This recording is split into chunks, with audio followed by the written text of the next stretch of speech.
You're staring at your screen again. The chat window is empty.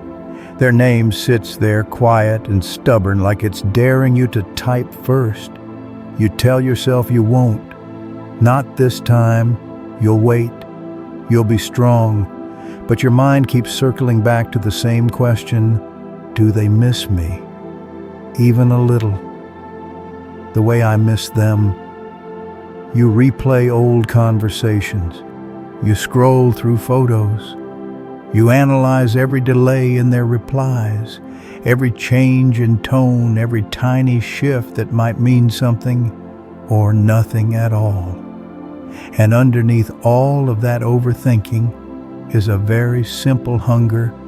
I want to matter to them. I want to be the one they can't forget.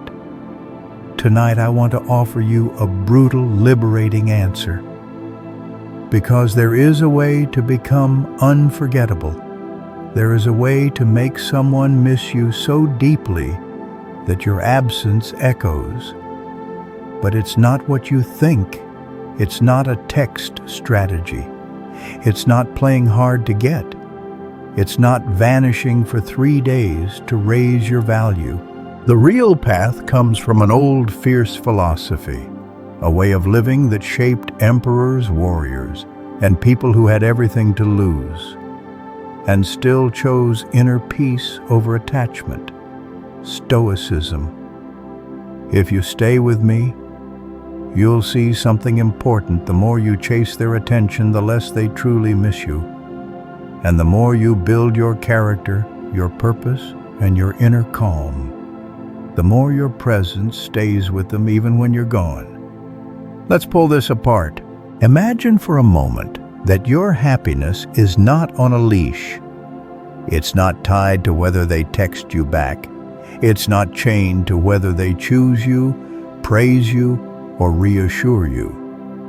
Imagine your sense of worth is rooted so deeply inside you that no reply, no rejection, no silence can rip it out.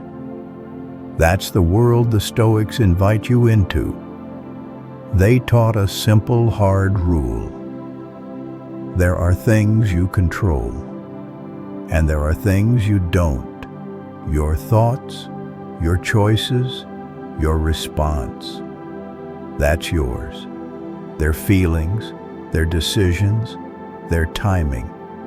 That's not. Most of our pain in love comes from mixing those two up. We treat someone else's heart like it's an object we can bend, manage, and steer.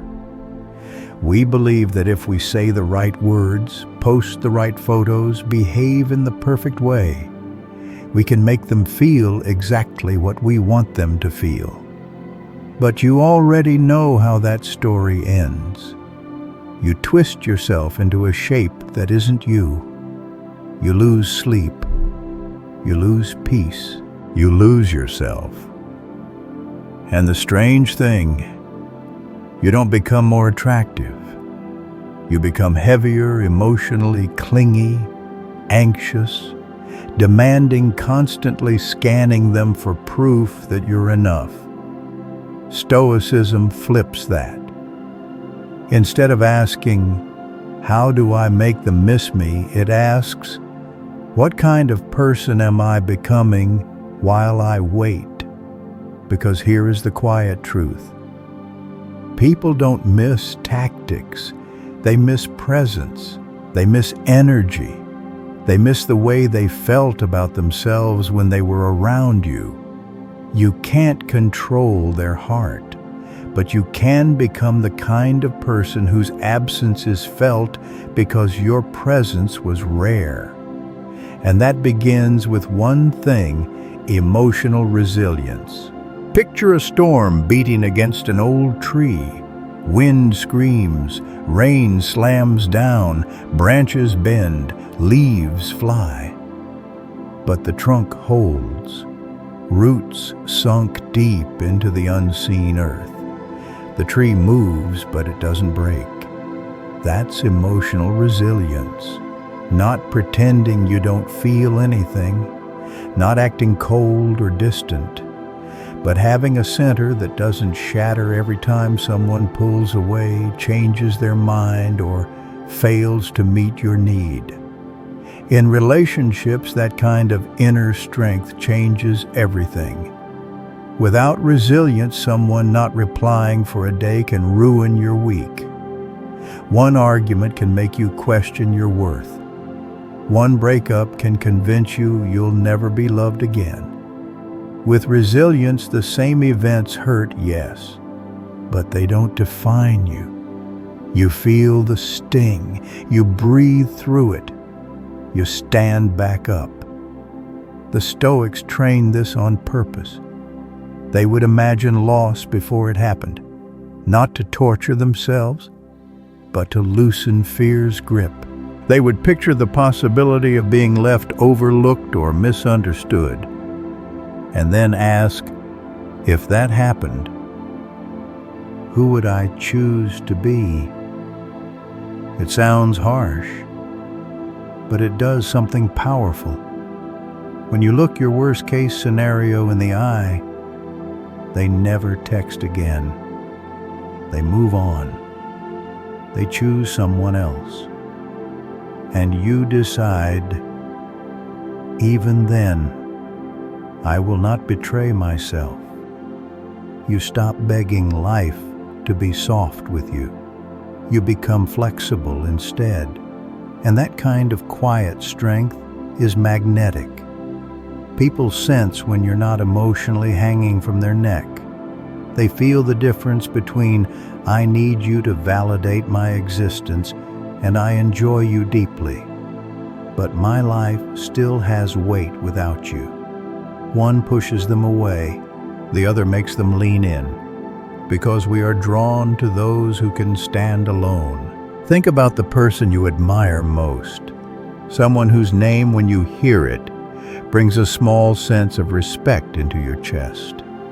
Maybe it's a mentor, maybe it's a friend, maybe it's someone who once loved you, and even after everything you still admire who they are. What is it that gets your respect? Not their followers, not their bank account, not the number of people who text them. It's their character, how they move when no one is watching, how they treat people who can't give them anything, how they stay calm under pressure, how they tell the truth even when lying would be easier. The Stoics called this living with virtue, wisdom, courage, justice, temperance, big words. But in daily life, they look very simple. Wisdom is pausing before you react. It's asking, what is the right move here instead of, how do I win this moment? Courage is saying what you really feel, even if your voice shakes. It's walking away from something that is breaking you, even though your body wants to stay. Justice is treating them with fairness, even when you're hurt. It's refusing to play games, lie, or twist their emotions just to get a response. Temperance is restraint, not sending the 5th paragraph of a text at 2 a.m., not checking their profile every hour, not drowning your fear in distraction drama or self-destruction. When these 4 virtues start shaping your behavior, something subtle happens. You stop being the person who wants them to miss me. You become the person who stands for something. Your words carry weight. Your boundaries make sense. Your time feels valuable. And here's the part most people never tell you: we miss people who helped us see a better version of ourselves. We miss people who made us braver, calmer, more honest, more grounded. We miss the ones whose presence quietly demanded we rise. You don't create that effect with tricks. You create it by living in a way that you yourself actually respect. But being admirable is not enough. There is something else people remember long after you're gone: the way you paid attention, Think about someone who made you feel truly seen, not just heard, seen. They didn't check their phone while you spoke. They remembered small details. They asked follow-up questions weeks later. When you were with them, you felt like the noise of the world faded for a moment. It's rare. So rare that most people can name only a handful of times they felt it. In a world of split screens and half-listening, presence has become a kind of superpower. Mindfulness is not only about meditation, cushions, and breathing exercises. It's about showing up with your full mind where your body already is. When you sit with someone and you're not lost in your anxieties about tomorrow or resentment about yesterday, you radiate a calm, steady awareness. You notice the slight shift in their voice when they say they're fine. You catch the half smile that doesn't reach their eyes. You sense when they're tired, overwhelmed, or quietly proud of something. That level of presence makes people feel safe. Safe to speak. Safe to be messy. Safe to be honest. And we miss safety. We miss the people around whom our nervous systems relaxed. We miss the rare moments we didn't feel like we had to perform. If you want to become unforgettable, don't just try to impress. Learn to attune. Put the phone down when they talk. Look at them. Listen until they have nothing left to say. And then listen a little more. You may not realize it, but these are the moments that etch you into someone's memory. Because long after they forget your exact words, they remember how calm their soul felt around you. Now we need to talk about control, because this is where most love stories crack. Picture yourself on a river. You're in a small boat. The current is strong. Sometimes the water is gentle and slow. Sometimes it's wild and sharp. You have two options. You can exhaust yourself trying to paddle upstream, screaming at the water to change, or you can learn to steer within the current as it actually is. Most of us, when it comes to relationships, choose the first option. We try to control outcomes. We replay conversations, searching for the perfect sentence that would have changed everything. We calculate response times. We test them. We try to subtly manipulate, pull back to make them chase, post something to make them jealous, pretend we don't care to increase our value. Under all of this is fear. Fear that if we stop controlling, we will lose them. Fear that if we stop performing, we will not be chosen. The Stoic answer is ruthless and freeing. You never had control over them in the first place. You never had control over whether they stay or how deeply they feel, or whether your importance to them grows or fades. What you do control is what you bring to the table. Your honesty, your consistency, your growth, your standards. So the question shifts again. Instead of, how do I make them miss me? Ask, what kind of person am I being while I'm with them and while I'm gone? Are you texting from a place of panic or calm? Are you reaching out because you cannot bear the silence or because you truly want to connect? Are you staying in something that is eroding you because you don't want to face loss? Letting go of control doesn't mean you become passive. It means you stop fighting reality. If they pull away, you don't chase blindly. You breathe. You notice your pain. You act in alignment with your values, not your fear. You communicate what you feel. You listen to what they say and what they show. And if their actions reveal that they are not willing or able to meet you where you are, you let life move. This is the part many people never practice. They want to be missed, but they are too afraid to be gone. To be missed, there must be space. Space where your absence can be felt. Space that you don't rush to fill every time you feel anxious. That space is where they realize what you brought into their life, or they don't. Either way, your task is the same. Protect your dignity. Guard your peace. Keep building the life that does not collapse if one chapter ends. So let's bring this together in a way that you can actually live. How do I make someone miss me? Stoic edition. First stop, trying to make them feel anything. Drop the games. Drop the strategies that leave you glued to your phone. Drop the idea that you can engineer their emotions like a science experiment. Instead, start with yourself. Tend to your routine. Wake up and move your body. Work on your craft, your studies, your job, your art. Feed your mind with things that stretch it. Call the friend you've been neglecting. Spend time with people who sharpen you, not just people who distract you.